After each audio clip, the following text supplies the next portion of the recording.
மேலாள் இந்திய பிரதமர் சமூக நீதி காவலர் VP சிங் அவர்களின் நினைவு நாளான இன்று அவருடைய மகத்தான பங்களிப்பை நினைவு கூர்ந்து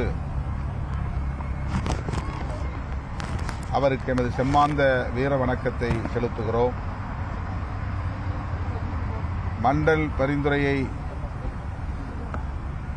நடைமுறைப்படுத்துவதற்காக அவர் கொடுத்த விலை எவராலும் ஈடு செய்ய இயலாத ஒன்றாகும். இந்திய பேரரசின் ஆட்சி அதிகாரத்தை சங் பரிவார்களிடம் பலியிட்டு சமூக நீதியை பாதுகாத்த ஒரு மகத்தான போராளி. ஆட்சியை கவிழ்ப்பார்கள் என்பது தெரிந்தே அதை பற்றி கவலைப்படாமல் இதர பிற்படுத்தப்பட்ட மக்களுக்கான இடஒதுக்கீட்டு உரிமையை நிலைநாட்டிய பெருமை VP சிங் அவர்களை சாரும்.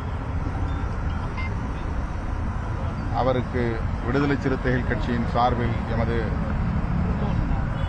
வீர வணக்கத்தை செலுத்துவதோடு அவர் பாதுகாத்த சமூக நீதிக்கு இன்றைக்கு பல முனைகளில் இருந்தும் பேராபத்து சூழ்ந்துள்ளது. சங் பரிவார்களின் அந்த சதியை முறியடித்து சமூக நீதியை பாதுகாக்க வேண்டிய பொறுப்பு அனைத்து ஜனநாயக சக்திகளுக்கும் உள்ளது என்பதை விடுதலை சிறுத்தைகள் கட்சி இந்த நேரத்தில் சுட்டிக்காட்டுகிறது. தேசிய அளவில் ஜனநாயக சக்திகள் ஒருங்கிணைய வேண்டும். சனாதன சக்திகளை வீழ்த்துவதற்கு எதிர்க்கட்சிகளின் ஒருங்கிணைவு, ஜனநாயக சக்திகளின் ஒருங்கிணைவு இன்றியமையாதது என்பதை VP சிங் அவர்களின் நினைவு நாளில் விடுதலை சிறுத்தைகள் கட்சி சுட்டிக்காட்டுகிறது.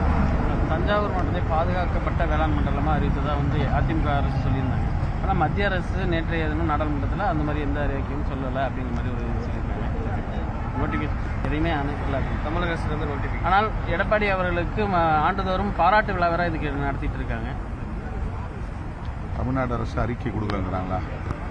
இல்லை, ஏற்கனவே கொடுத்த நோட்டிஃபிகேஷன் அங்கே போச்சுன்னு சொல்றாங்க இவங்க. ஆனால் மத்திய அரசு வந்து நிராகரிக்க அதிமுக ஆட்சியில் கொடுத்ததுன்னு சொல்றாங்க இவங்க. ஆனால் அந்த மாதிரி எந்த இதுவும் எங்களுக்கு வரல அப்படிங்கிறாங்க. இன்றைய இந்திய அரசு, பாஜக அரசு தமிழ்நாட்டை மாற்றாந்தாய் மனப்பான்மையோடு அணுகுகிறது. இன்னும் சொல்லப்போனால் தமிழ்நாட்டை வஞ்சிப்பதில் மிகவும் கவனமாக இருக்கிறது. தமிழ்நாட்டு மக்களின் உணர்வுகளை காயப்படுத்துவதிலும் குறியாக இருக்கிறது. அந்த வரிசையிலே ஒன்றாகத்தான் இதையும் நாம் பார்க்க வேண்டியிருக்கிறது. தஞ்சை மண்டலத்தை பாதுகாக்கப்பட்ட வேளாண் மண்டலமாக அறிவிக்க வேண்டும் என்பது நம்முடைய கோரிக்கை. அப்படித்தான் அதிமுக ஆட்சியின் போது சொல்லப்பட்டது. ஆனால் இன்றைக்கு இந்திய ஒன்றிய அரசு, பாஜக அரசு அதை மறுதளித்திருப்பது அதிர்ச்சி அளிக்கிறது. உண்மை நிலையை நாட்டு மக்களுக்கு அரசு தெளிவுபடுத்த வேண்டும். அதிமுகவும் இதற்கு விளக்கமளிக்க வேண்டும் என்று வலியுறுத்துகிறேன். பாமக நிறுவனர் குறித்து தமிழக முதலமைச்சர்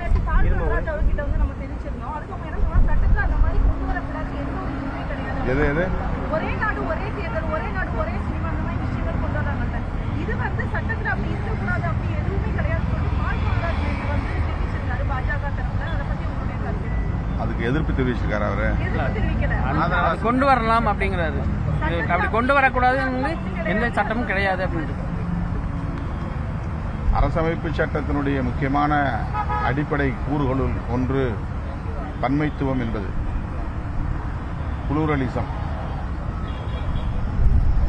பல கட்சிகள் இங்கே அதனால்தான் அனுமதிக்கப்பட்டிருக்கின்றன. பல மதங்கள் அதனால்தான் இங்கே சுதந்திரமாக இயங்குகின்றன. பல மொழி பேசும் தேசிய இனங்களும் சுதந்திரமாக இங்கே வாழ முடிகிறது. அதற்கு காரணம் நம்முடைய அரசமைப்பு சட்டம் பன்மைத்துவத்தை அடிப்படை கூறாக கொண்டிருப்பதுதான். அதை முற்றாக சிதைக்கிற ஒரு அரசியல் முயற்சிதான் ஒரே தேசம், ஒரே கலாச்சாரம், ஒரே தேசம், ஒரே ஆட்சி என்கிற பாஜகவின் அரசியல் நிலைப்பாடுகளாகும். அது எந்த வகையிலும் ஏற்புடையதல்ல. அது அரசமைப்பு சட்டத்திற்கு நேர் எதிரானது. சார், பாடகி இசை அவங்க வந்து முக்கியமான வந்து பில் எல்லாம் பாஸ் பண்ண போறாங்க. ஒரே நாடு ஒரே தேர்தல் எல்லாம் பாஸ் பண்ணுறாங்க. எதிர்கட்சிகள் வந்து எந்த அளவுக்கு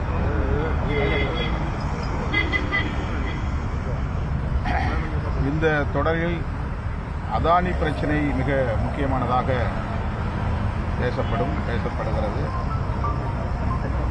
உத்தரப்பிரதேசத்திலும் அங்குள்ள மாநில அரசு, பாஜக அரசு இஸ்லாமியர்களுக்கு எதிரான வன்முறையை கட்டவிழ்த்து விட்டிருக்கிறது. துப்பாக்கிச் சூட்டில் 3 படுகொலை செய்திருக்கிறது. இதுபோன்ற பிரச்சனைகள் முக்கியமான பிரச்சனைகளாக எதிர்க்கட்சிகளால் மேற்கொள்ளப்பட உள்ளன. எதிர்க்கட்சிகளுக்கு உரிய வாய்ப்பை தருவதில்லை, எதிர்க்கட்சிகளின் கோரிக்கைகளையும் பொருட்படுத்துவதில்லை என்பதுதான் மோடி அரசின் இலக்கணமாகவே இருக்கிறது. ஆகவே இப்போது அவர்கள் புதிய மக்கள் விரோத சட்டங்களை கொண்டு வருவதற்கு முயற்சிக்கிறார்கள். அதை கட்டாயமாக எதிர்க்கட்சிகள் ஒருங்கிணைந்து முறியடிக்க முயற்சிப்போம். ஒருங்கிணைந்து காங்கிரஸ், இடதுசாரிகள், திராவிட முன்னேற்றக் கழகம் ஆகிய இந்தியா கூட்டணி இடம்பெற்றுள்ள கட்சிகள் ஒருங்கிணைந்து அதற்கான செயல் திட்டங்களை வரையறுப்போம். இப்போ பாமக நிறுவனர் குறித்து தமிழக முதலமைச்சர் பேசியது அவர் வகிக்கக்கூடிய பதவிக்கு நல்லது என்று பாமக சேர்ந்த கட்சியினர் 2 நாளா வந்து ஆர்ப்பாட்டம் தமிழகம் முழுவதும் பண்ணிக்கிட்டு இருக்காங்க. முதலமைச்சர் மன்னிப்பு கேட்கணும் வேற சொல்லிட்டு பொது இடத்துல மன்னிப்பு கேட்கணும் அந்த மாதிரி கேட்கணும்.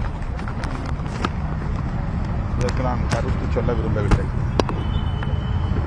சார், அப்புறம் இடஒதுக்கீடு தொடர்பான விஷயங்கள்னால இதுவரைக்கும் அண்ணல் அம்பேத்கர், அதே மாதிரி விபிசி இவங்களை தான் தொடர்ச்சியா பேசுறோம். சமகாலத்துல இந்த மாதிரி தலைவர்கள் உருவாக எதுதான் தடையா இருக்குன்னு நினைக்கிறீங்க? சமகாலத்தில் இந்த மாதிரி பெரிய தலைவர்கள் உருவாக என்ன விஷயங்கள் தடையா இருக்குன்னு நீங்க நினைக்கிறீங்க? சமகாலத்தில் தலைவர்கள் உடனே வெளிப்பட மாட்டார்கள். காலத்தின் போக்கில்தான் மக்களால் ஏற்கப்படும் தலைவர்கள் அடையாளம் காணப்படுவார்கள். இப்போது சமூக நீதிக்காக இந்திய அளவில் ஏராளமான இயக்கங்கள் உருவாகி இருக்கின்றன. ஏராளமான தலைவர்கள் குரல் கொடுத்து கொண்டிருக்கிறார்கள். தமிழ்நாட்டிலும் அப்படி பல தலைவர்கள் உண்டு. காலத்தின் போக்கில் எதிர்காலத்தில் மக்களால் அத்தகைய தலைவர்கள் அறியப்படுவார்கள். சார், பாடகி இசைவாணி மீது அவர் முதல்வர் மன்னிப்பு கேட்கலன்னா அவர் ரோட்ல நடமாட முடியாது அப்படின்ற அளவுக்கு அவர் உரிமையில பேசி அரசு அதை பார்த்துக் கொள்ளும். முதல்வர் அதை கவனித்துக் கொள்வார். சார், பாடகி இசைவாணி அவர்களுக்கு எதிராக இந்து அமைப்புகள் போராட்டம் நடத்திருக்காங்க. அவர் மீது நடவடிக்கை எடுக்கணும், ஒரு பாடல் பாடியதற்காக அவர் மீது நடவடிக்கை எடுக்கணும் மாதிரி எல்லாம் சொல்லி போராட்டம் நடத்திருக்காங்க. அது மதத்தை அல்லது மத உணர்வுகளை காயப்படுத்த வேண்டும் என்கிற நோக்கில் பாடப்பட்ட பாடல் அல்ல. ஐயப்பன் திருக்கோவிலில் பெண்கள் நுழையக்கூடாது என்கிற சர்ச்சை எழுந்தபோது ஒரு பெண்ணிய குரலாக அந்த குரல், பெரியாரின் குரலாக அந்த குரல் இசையாக வெளிவந்திருக்கிறதே தவிர அதில் யாருடைய உணர்வுகளையும் காயப்படுத்தக்கூடியதாக இல்லை. வேண்டுமென்றே அவர்கள் அதானி போன்ற பிரச்சனைகளை திசை திருப்புவதற்காக தமிழ்நாட்டில் இதை பெரிதுபடுத்துகிறார்கள்.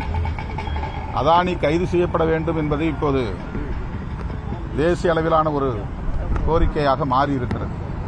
அதையெல்லாம் திசை திருப்புவதற்கு இதுபோன்ற சில்லறை பிரச்சனைகளை கையில் எடுக்கிறார்கள் என்று நான் கருதுகிறேன். அது ஏற்புடையதல்ல. இசைவாணியை கைது செய்ய வேண்டும் என்று சொல்லுவது பொருத்தமானதல்ல. அது கண்டனத்திற்குரியது. துணை முதல்வர் அன்பு இளவல் உதயநிதி அவர்களுக்கு எனது பிறந்த நாள் வாழ்த்துக்கள்.